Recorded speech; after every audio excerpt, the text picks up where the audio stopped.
आप सबसे मेरा ये कहना है, आज की इस परिवेश में क्योंकि समय की थोड़ी मान्यता भी है, मगर 5-10 मिनट मैं लूंगा आपका। आप सभी लोगों से मेरा आग्रह है, आप सभी लोग अभी छोटे हैं, 5वीं क्लास में होंगे, 6वीं में होंगे, 7वीं में होंगे, 8वीं में होंगे, 10वीं की भी 2 छात्राएं हमारी 2 बहनें बैठी हुई हैं।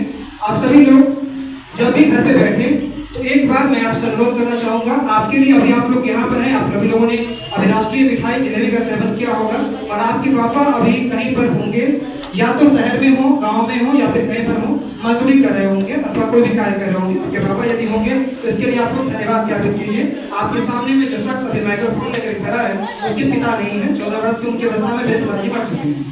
तो खैर ये ईश्वर के सहयोग की बात है। मैं भगवान से प्रार्थना यह करूंगा कि आपके पिता की आयु बहुत लंबी हो, क्योंकि पिता जो होते हैं वो हमारे लिए घर की छत की तरह होते हैं और पिता जब नहीं होते हैं तो हमें बहुत ही दुख का एहसास होता है। उस दुख की पीड़ा को मैं शब्दों में व्यक्त करने में असमर्थ हूं। अगर आप में से भगवान के मैं सबके लिए प्रार्थना करता हूँ, सबके पिता के लिए, आप सबके पिता लंबे समय तक रहे, क्योंकि पिता का होना, माता का होना, गुरु का होना कहीं सुख का एहसास करवाता है। तो जब आप लोगों को पढ़ने का मन न करे तो एक पल के लिए आप लोग अपने पिताजी के संघर्ष को देखिएगा, अपने पिताजी की आंखों में बड़े सपनों को देखिएगा, तब जरूर आप जो समय बर्बाद करते हैं उस समय को बर्बाद नहीं करेंगे।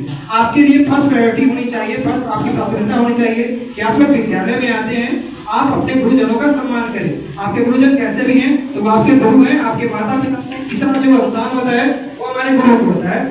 अपने गुरु की सेवा करें और गुरु का कहना माने। और जब भी आप लोगों को पढ़ने का मन न करे, आपको लगे कि जो फोन चलाना ज्यादा जरूरत है, इंस्टाग्राम पर फिल्टर वाला इमेज लगाना ज्यादा जरूरत है, तो एक पल की अपने पिता को याद कीजिएगा।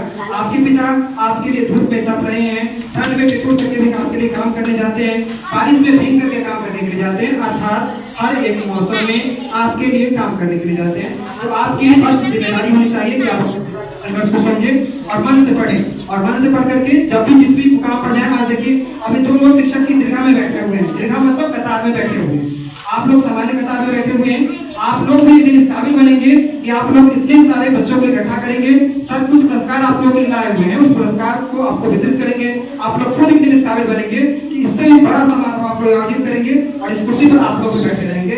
इसी गांव से हमारे दरोगा निकले हैं, डीएसपी निकले हैं और अन्य कोई महापुरुष निकले हैं, तो अगली कतार में आप लोग होंगे। और एक बात ध्यान रखिएगा, जिंदगी में हमारी बहनें जब भी आप सड़कों पर चलती हैं तो आप लोग के पास सड़कों नहीं चलती हैं। कई ऐसे मानव रूपी दानव होते हैं, भेड़िए होते हैं, जिनको कि भेड़िया इसलिए कहा जाए मानव रूपी भेड़िया, क्योंकि वो लड़कियों पर गलत टिका टिप्पणी करते हैं अथवा गलत दृष्टि से देखते हैं। तो यहाँ पर जो मौजूद लड़कियां उनसे मैं आग्रह करना चाहूंगा, जैसी आपकी अपनी बहन होती है वैसे ही दूसरी की भी बहन होती है। तो आप लोग पढ़े इसलिए नहीं कि आपको a+b का whole square, a² + 2ab + b² आ जाए। पढ़ने का मतलब है आपके अंदर व्यवहारिकता हो, आप अपनी माँ को जितनी इज्जत करते हैं, आप अपने पिता की जितनी इज्जत करते हैं, आप अपनी बहन की जितनी इज्जत करते हैं, उतना ही इन बहनों की इज्जत करें। और जितनी भी हमारी बहनें बैठी हुई हैं उन सभी बहनों से मेरा आग्रह है कि आप सभी लोग क्या कीजिए, तो आप सभी लोग अपनी माँ को जितनी सेवा करते हैं उतनी जब भी आप अपने घर में कभी भविष्य में जिस भी घर के आंगन की आप लोग तुलसी बने, अर्थात अपने आप जब पीछे जाए तो उनकी अपनी माँ को भी अपनी माँ की तरह माने।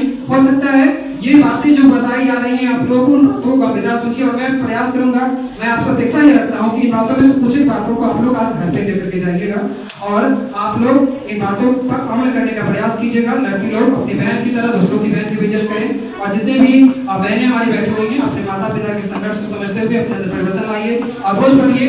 और एक बात ध्यान रखिए, आपके पिता आपके लिए बहुत कष्ट सहन कर रहे हैं, आपको कष्ट सहन नहीं करना है, आपको केवल नजर उठा के घर पर पढ़ना है, इसलिए ताकि आप लोग कल अपने माता पिता के नाम को रोशन करें।